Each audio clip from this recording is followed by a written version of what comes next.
नमस्कार साथियों, आज मॉर्निंग के वक्त तमाम बिहार के सीटेट बीटेट या फिर स्टेट क्वालिफाइड स्टूडेंटों के लिए बड़ी खबर आई है। जैसा कि आप लोग जानते हैं, पिछले साढ़े तीन साल से लड़ाई चल रही है 7वीं चरण शिक्षकों की बहाली को लेकर पूरे बिहार के युवाओं का। आप लोग जानते हैं आज का पेपर में कुछ बड़ी खबर आई है।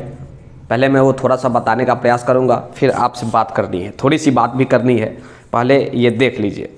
कहा गया है कि बदल जाएगी बिहार में शिक्षक नियोजन की नीति। शिक्षा मंत्री ने कल बाइट जो दिया उसमें उन्होंने ये बात जिक्र की, जिसमें कहा गया कि पंचायत प्रखंड का जो भी नियोजन है ये बात तो आप लोग जानते हैं। उसके बाद कहा गया कि सेंट्रलाइज तरीका, ये बात भी आप लोग जानते हैं कि सेंट्रलाइज तरीका और ऑनलाइन डोमिसाइल ये सब होना ही था। 2022 जो भी नियमावली बन रही थी उस 2022 नियमावली के अनुसार। ओके, एक चीज़ समझ में नहीं आ रहा है कि सरकार यानी कि अभी जो शिक्षा मंत्री वर्तमान में प्रोफेसर चंद्रशेखर यादव जी हैं, वो बोल रहे हैं कि नियोजन में पंचायती सिस्टम से बाहर निकला जाएगा, जो कि शिक्षा मंत्री बोले हैं। उसके बाद कहे हैं कि आवेदन जो मांगा जाएगा ऑनलाइन, पंचायतों की भूमिका होगी सीमित।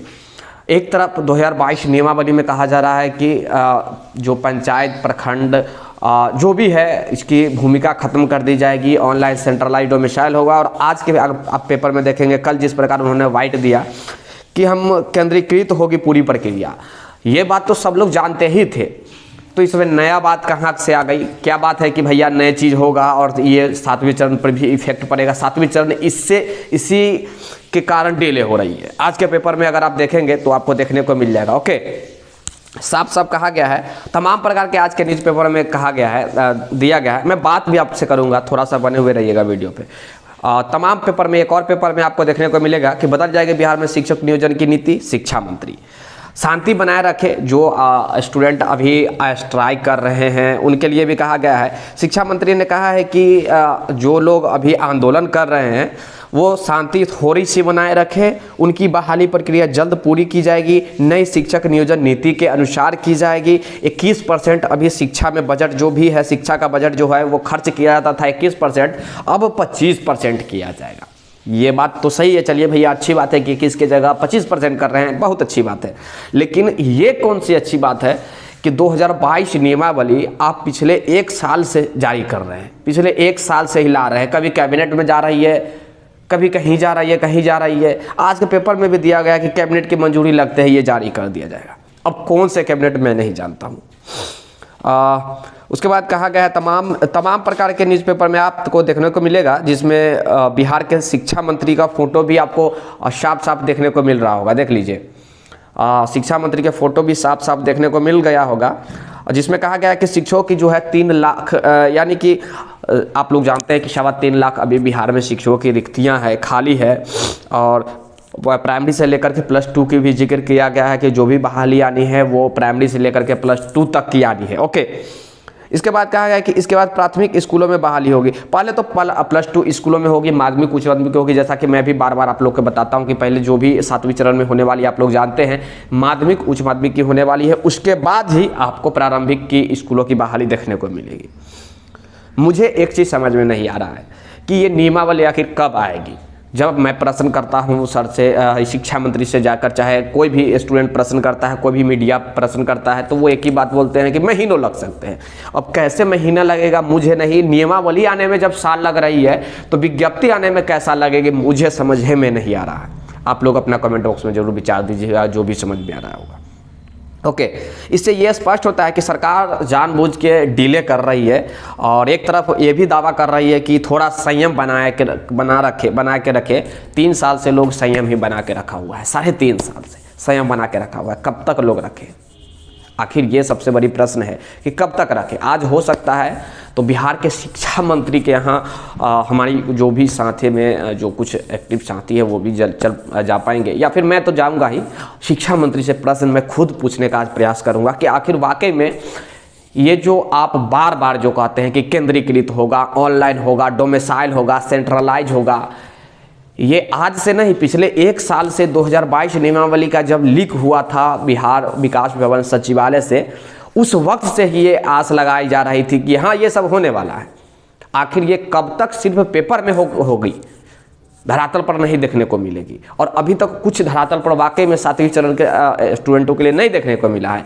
एक नाम मात्र के रिक्तियां मंगाया जा चुका है, और रिक्तियां भी देखिए ज़्यादा डिले होने से क्या होता है कि रिक्तियां को फिर से छोड़ दिया जाएगा, पुरानी रिक्तियां को फिर से मंगाया जाता है ज़्यादा समय होने पर, क्योंकि बार बार टीचर रिटायरमेंट होते रहते हैं, उनकी सीट खाली होती रहती है, तो रिक्तियां आपको फिर से ना कहीं मंगाना एक बड़ी उलझन वाली काम कर सके सरकार जानबूझ के फंसा रही है, मुझे ऐसा लग रहा है। आप लोगों को क्या लग रहा है मैं नहीं जानता हूँ। खासकर बिहार के जो शिक्षा मंत्री हैं, मुझे तो ये समझ में नहीं आ रहा है कि वो शिक्षक कैसे थे। अगर वो शिक्षक रहते तो इतना नियमावली के लेकर पेचीदा होता ही नहीं। आप जो अभी देख रहे हैं शिक्षक नहीं बने हैं, सरकारी शिक्षक नहीं बने हैं, फिर भी आप नियमावली के बारे में इतना कुछ जानते हैं जो शायद आपके समक्ष कोई अधिकारी ना बैठ पाए बात करने के लिए नियमावली को लेकर। और ये शिक्षा मंत्री शिक्षक रह चुके हैं, फिर शिक्षा मंत्री बने हैं, तब इनको समझ में नहीं आ रहा है कि भैया नियमावली क्या है। कभी हम जल्द ला रहे हैं, शांति बना कर रखे, जो आंदोलन कर रहे हैं वो शांति बना कर रखे, 7वीं चरण पर प्रभावित होगी ये जो नियमावली होगी, नियमावली के कारण ही रुकी हुई है, डिले हो रही है।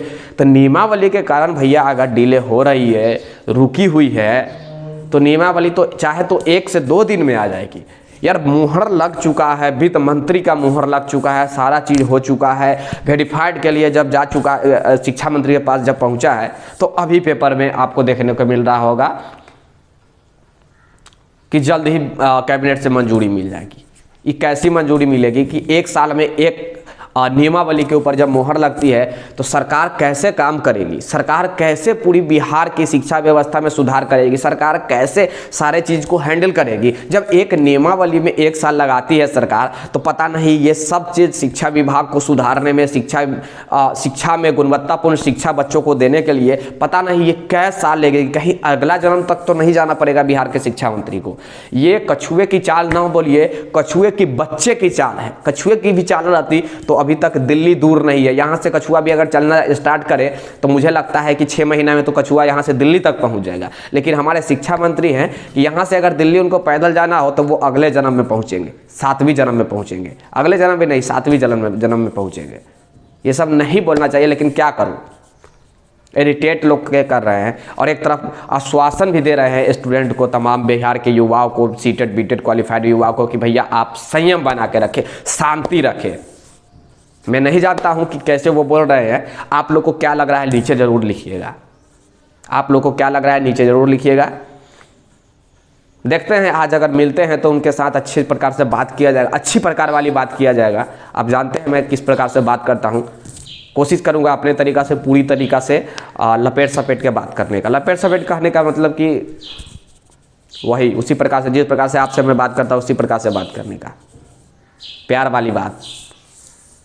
चलिए धन्यवाद, जय हिंद, जय Bharat, have a nice day, take care, bye bye. Video को एक लाइक जरूर कर दीजिएगा, बाकी में अगर अच्छा लगा हो तो मोटिवेट करने के लिए वीडियो को शेयर कर दीजिएगा, नए हैं तो सब्सक्राइब करके बेल आइकन ऑन कर दीजिएगा।